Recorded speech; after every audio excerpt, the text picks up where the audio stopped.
Nervous about post-college? Any plans? What are you most looking forward to senior year? If you could change one thing about Cornell, what would it be? Dating at Cornell. Well, if it isn't already senior year. Hey guys, it's Katie and I am an incoming senior at Cornell University. Can y'all believe it? It's wild because I know a lot of you guys have been on this journey with me since the beginning, since the start of college, but even before that in high school when I was still an IB student, when I was applying to college, you all have been there with me. And this year is kind of where it all comes to. There are a lot of thoughts and emotions I am thinking about as school starts in the coming week, and I thought this would be a perfect time to do a Q&A catch-up. You know, this has been a tradition on my channel where after every semester or year I'll usually just do a Q&A to recap the year. I thought it'd be fun this time to kind of switch it around and do a Q&A before the year starts to see just where we're at. Okay, so I asked you guys on Instagram to ask me some questions. My user is at AlohaKatieX if you want to keep in touch there, by the way. I post occasionally. Actually, I don't. We can just get started. Thank you all for asking your questions. First is from Alyssa. What are you most looking forward to senior year?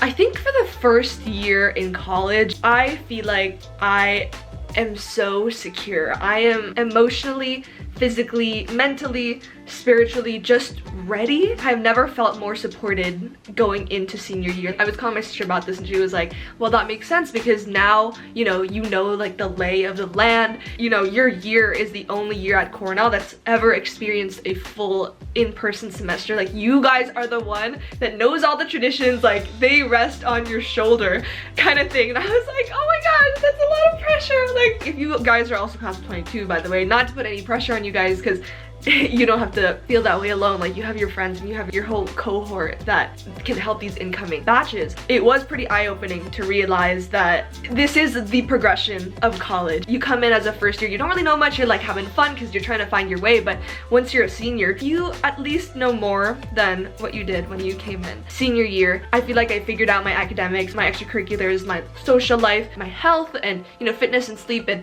all of that I have already gone into a flow with. And so with all the extra time I have, which is a lot, hopefully this semester, I just want to have a great year with my friends. It's the last, oh my gosh, I'm so sentimental already. I just want to have a good time with the people who have made this college experience so meaningful already, and I really want the incoming classes to be able to experience that. If you could change one thing about Cornell, what would it be? I was gonna say it's not necessarily about Cornell as an institution, but more the culture and some mindsets I've seen more so in STEM students. I guess Reddit can also perpetuate this sometimes, but it's very much like, all we do is work, like you can't do anything else like at Cornell but work. And they're like, I mean, it's good humor, by the way, like just shout out to our subreddit because apparently like we have one of the best subreddits. But you know, a lot of them are like during course enroll, there'll be Reddit posts that are like, hey guys, do you think this schedule is good enough for first year? And it's like this 28 credit load of work, which by the way, average is 15, but technically like STEM average is 18. Not to worry, by the way, like that's another thing is like credit culture, being able to say, oh, I have a, you know, I'm taking a big course load. Like, you don't have to follow that. Like, please go at your own pace and what you think is good for you. There is a pocket of Cornell, and I've also been in this pocket before, which is why I'm able to say it, is like, you just think all you can do is just work hard, play hard. But that is so not true. I guess the second thing, aside from that, you only can work hard, play hard culture, is I wish there was more awareness about the vibrant nature community at Cornell. And to be fair, this is only something I fell into this semester because I made a lot of friends who are part of Cornell Outdoor Education, the outing club, the rock climbing community, and oh my gosh, it is such a gem. And it came at such a perfect time in my life where, you know, I was kind of like, I was looking for just the simple things, like to appreciate beauty. I had been going on walks and hikes, things that I never would have done just for fun on a weekend before the pandemic. But after that, I think my whole life perspective kind of shifted and I started to realize it really was the small things, and I got to slow down, breathe, appreciate nature in a whole new way that I never had, and it was absolutely life-changing. Being in nature has been so good for my soul, and I hope I'll be able to continue that, you know, wherever I end up after, but that's a different conversation. Are you single? Yes, and I have always been. Dating at Cornell. I wish I knew. Nah, but for real, even though I haven't personally engaged in this scene, well actually I don't know. I am not sure what the dating scene here is like. Maybe for cultural reasons. Like, I'm an international student from the Philippines. Back home, dating was a lot more like serious and official. To be a date, to kind of explicitly ask someone like, can you go on a date? Like, it sounds crazy because I say it like it's something hard to ask for here. Anyway, so in my head, it's only a date if both people know it's officially a date and the intentions are there.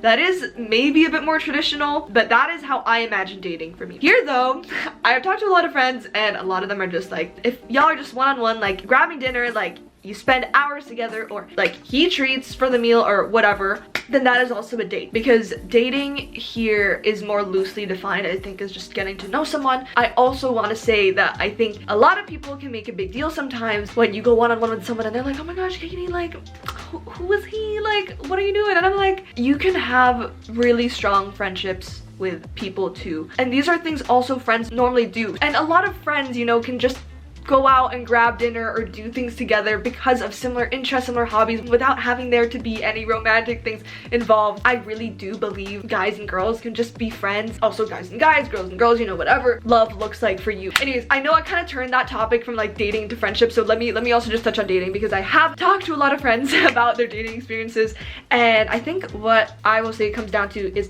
Cornell dating is so diverse and you can find whatever you're looking for here. So like certain dating cultures I described as, there's obviously the classic college hookup culture at frat parties, sports teams, you know, whoever is throwing. There's also online dating. I've heard friends who found love through Bumble, Hinge. Tinder more so is hookup culture, as I've heard. I'm personally not on any online dating apps, so this is all, you know, from my friends' experiences.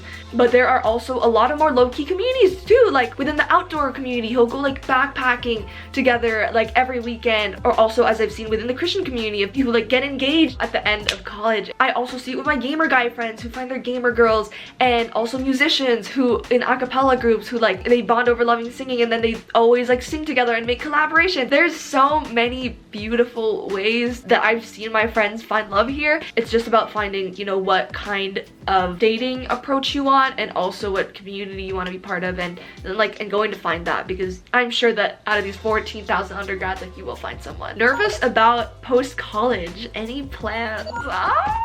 Yeah, this is kind of like the big question in my life right now. Yes and no. I have been nervous when, you know, I've seen my friends, like, this is the summer before senior year, you know. I already have friends who have snagged their full-time offers from, you know, Facebook, Microsoft, other, you know, big tech companies, and I'm kind of here like, I don't know, like, there are so many different paths I could take. Something I have to remind myself of is, number one, I am an international student, so a lot of my friends who are getting these offers right now know they're gonna be in the States because they are US citizens, and also like they've found something they really care about and can dedicate, you know, their next like year after grad to, and that's awesome, and I'm so happy for them. I am now only finding the confidence to realize that that is not the path that I personally want to take, nor feel like I am, nor am I called to, or like is meant for my life, you know, like life purpose meeting and reflecting and all the big questions like that, like what is your purpose on earth? Actually, by the way, on that note, a good quote my sister told me is,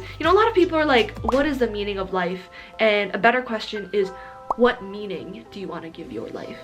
Because you can decide that. What are some things at the top of your bucket list? Backpacking in the Adirondacks, or Acadia National Park, or Catskills, somewhere just like on the East Coast. And if not backpacking, maybe just like glamping, like going in a cabin, because I have zero experience backpacking, so I don't know if I can suddenly go from like zero experience to suddenly like a 6-week trip, but I want to definitely do something up in the mountains and try to learn how to backpack eventually. I also want to do outdoor rock climbing, because most of my climbing recently has been inside gyms, so I really want to try going like climbing outdoors on actual rocks. Maybe Izu, like an EDM festival. I actually really love EDM in here. That's something very fun, college years / early 20s.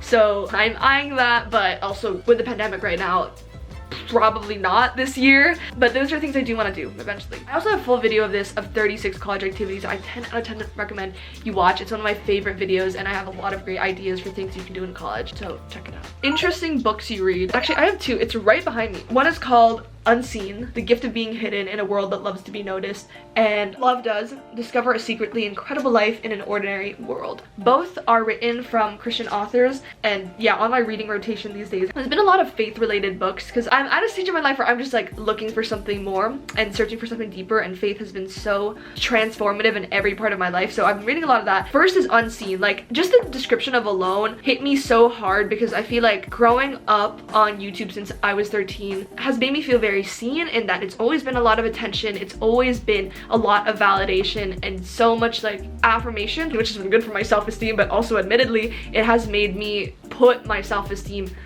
on social media and the numbers, which was really bad for just my mental health, as I've realized the past year, but this book really helped me fully overcome that. And this book was all about how honestly some of the most beautiful moments in life are just the ones that are unseen, that are private between, you know, you and God, between you and your friends, you and your family, and it has made me just appreciate it so much more. The second book is Love Does, and it's about what it really means when you say you love someone and how that shows through your actions. Love doesn't just talk, love doesn't just plan things, love actually does, and you see it in action. So those are two really great books that I've been reading right now. If you have any book recommendations, I would love to hear them too. What motivates you to do what you do? There is actually a really great line from the book that I read that I think perfectly captures what motivates me. There's only one invitation it would kill me to refuse, yet I'm tempted to turn it down all the time. I get the invitation every morning when I wake up to actually live a life of complete engagement, a life of whimsy, a life where love does. It doesn't come in an envelope, it's ushered in by a sunrise, the sound of a bird, or the smell of coffee drifting lazily from the kitchen. It's the invitation to actually live, to fully participate in this amazing life for one more day.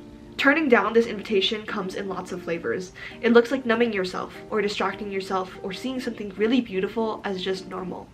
It can also look like refusing to forgive, or not being grateful, or getting wrapped around the axle with fear or envy. I think every day God sends us an invitation to live, and sometimes we forget to show up or get head faked into thinking we haven't really been invited.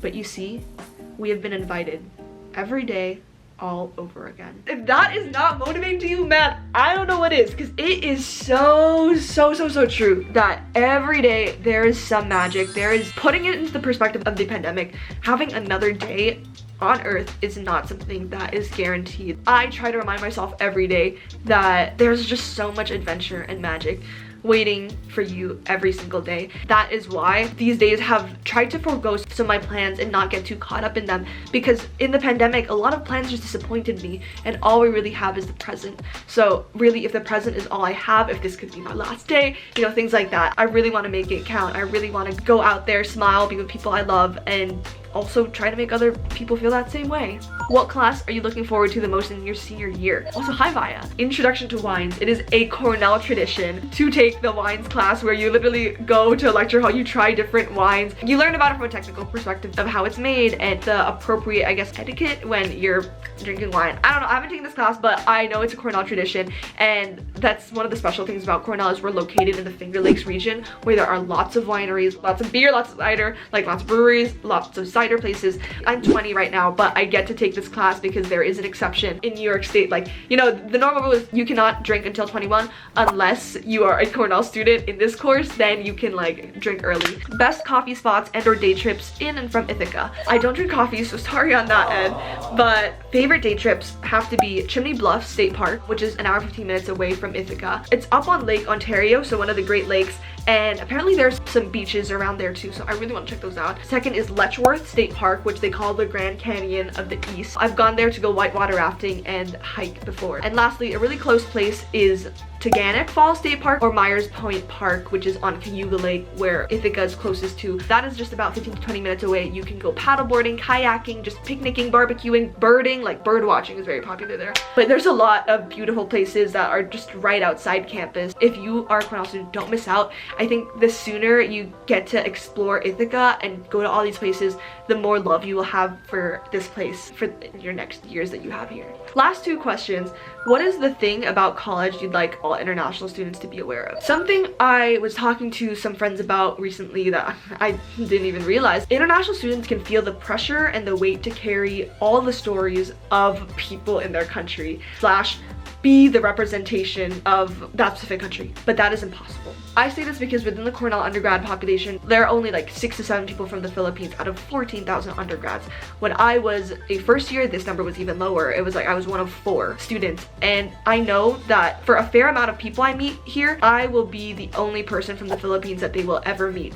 And so I sometimes can feel the pressure that like I need to represent, you know, my country. Like obviously I'm happy to represent, but I also feel like I can't because I am only one story of 100 million people back home. That said though, I think coming to college as an international student gave me newfound understanding and love for my own home country because I got to see how things were different, you know, like when I have these conversations with friends who grew up here in America or other international students, you start to see how our lifestyles were different, how our upbringings were different, and it's so cool to see how all of that shaped us to eventually get to the same college and point in life that we now are at. Have fun sharing your culture, but also, you know, don't feel too much pressure on yourself to carry all those stories back home because your story alone can be something totally new and like eye-opening to someone. Last question, obviously the most important. What's a food you haven't tried at Cornell but your friends say is essential? Cornell Dining's honey roasted peanut butter is slightly controversial. Like, I didn't really eat a lot of peanut butter back home, and so when a lot of my friends are like, oh, I just eat peanut butter, honestly I did not eat a peanut butter and jelly sandwich until, I kid you not, a month ago. So that's about 3 years into my college semester before I even tried like even ate peanut butter here. Like it was good, but I don't go out of my way to buy peanut butter. I would go back if I like once the dining hall opens. I think I will go back and try some honey roasted peanut butter, which apparently is.